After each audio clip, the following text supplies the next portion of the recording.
Bonjour Alain Olympie, vous Bonjour. êtes directeur de l'AFA Crohn RCH France et nous sommes ici en direct du plateau télé FHP direct et ici à la Paris Healthcare Week. Ravi que vous soyez sur ce plateau. Merci de votre invitation. Voilà, donc vous êtes représentant d'une association de patients.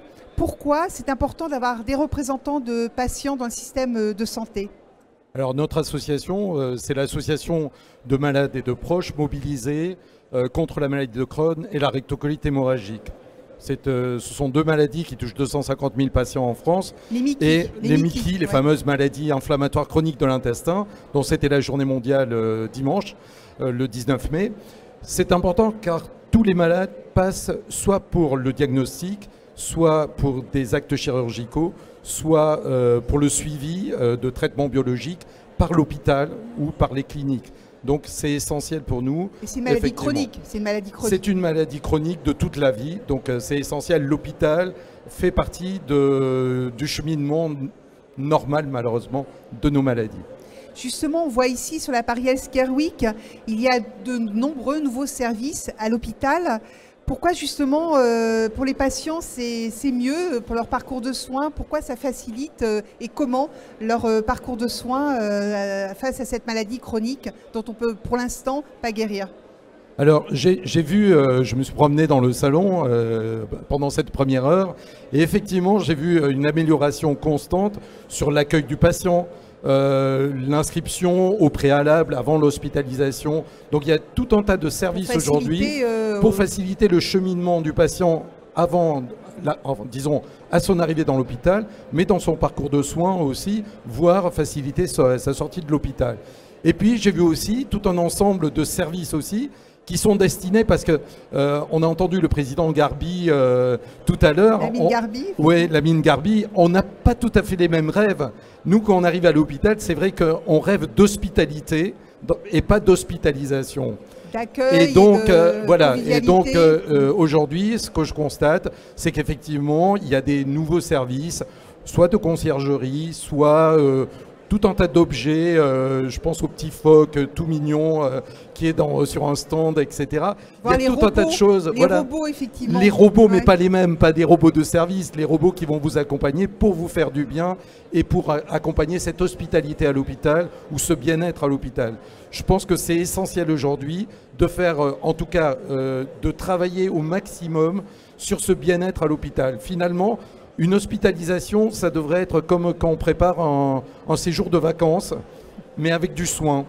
Donc il y a le cure, ça on sait très bien faire. Le care, on a un petit peu de boulot encore et je pense que dans ce type de salon, on peut trouver tout un tas de services ou d'objets, etc., qui vont faire du bien justement pour l'hospitalisation. Les malades atteints de rectocolite ou de maladie de Crohn. Maladie de Crohn, ces malades-là vont souvent à l'hôpital, mais évidemment ils vivent chez eux. Oui. Comment on fait le lien entre l'hôpital et la ville et comment ne pas rompre ce parcours du justement, aujourd'hui, le meilleur des coordinateurs, c'est le patient. Donc il y a différentes tables rondes, j'interviens à 12h15 sur la table ronde du LEM, où on va parler du patient expert ou de l'expertise du patient. Il est évident qu'aujourd'hui, il y a de nouveaux métiers à créer, celui de coordination des soins entre la ville et l'hôpital, et entre le patient, la ville et l'hôpital, les professionnels de santé de la ville et les professionnels de santé dans l'hôpital. C'est encore un métier à créer. Pour l'instant, le meilleur des coordinateurs, c'est le patient lui-même.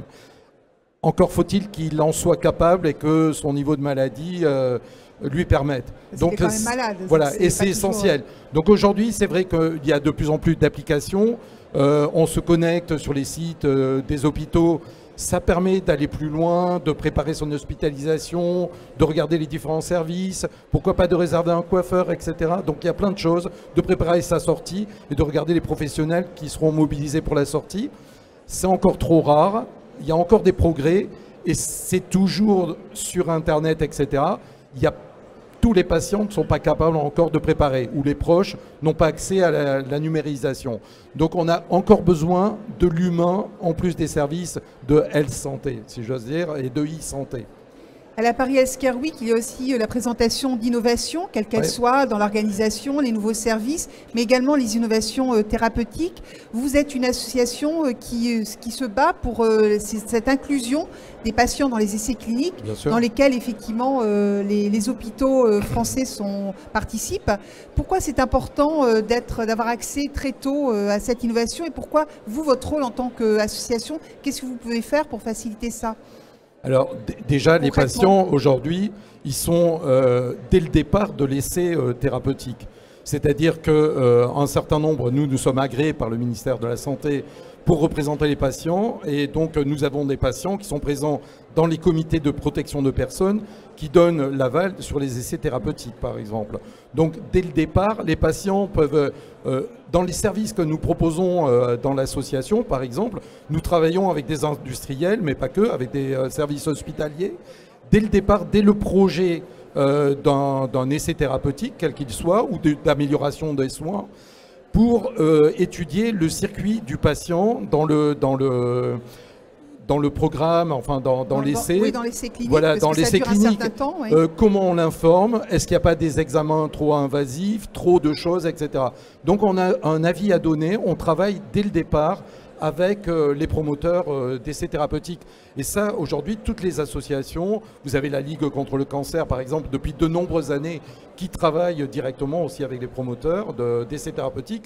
Et donc, à la FA également, on travaille depuis de nombreuses années. Voilà. Je pense que l'avenir, c'est d'être non seulement, et ça permet aussi de mobiliser les patients. Nous, on a l'Observatoire des Mickey, par exemple, qui pré-recrute les patients. Et demain, on va avoir également une appli qui identifie tous les essais thérapeutiques en France, qui permet de se pré-screener, de savoir si on a accès à cet essai, si on est éligible, et de prendre contact directement avec les équipes chargées de la promotion, entre guillemets, de cet essai thérapeutique. Ça, c'est à la fin de l'année, à la FA, pour les malades de Mickey. Et ça permet également, éventuellement, de modifier le design de ces essais cliniques pour les rendre effectivement plus supportables pour les patients. Mais bien sûr.